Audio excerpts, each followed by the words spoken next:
ஓம்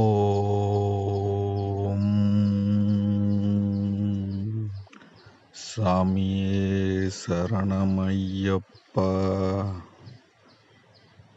கமல்ராஜ் சாமி அவர்கள் முதல் முறையாக சபரிமலைக்கு செல்ல கன்னிச்சாமியாக இருமுடி கட்டுவதற்காக 30/11/2025 அன்று காலை 7 மணிக்கு இருமுடி கட்டுவதற்காக முதல் ஆளாக இருமுடி கட்டும் கோவில் வளாகத்திற்கு வந்து இருமுடி கட்டும் சாதனத்தை இறக்கி வைத்தார்.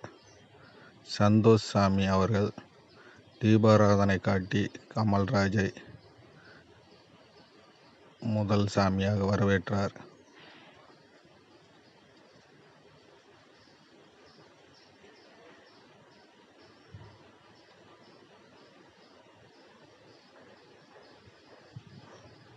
ஓம் சாமியே சரணமையப்பா.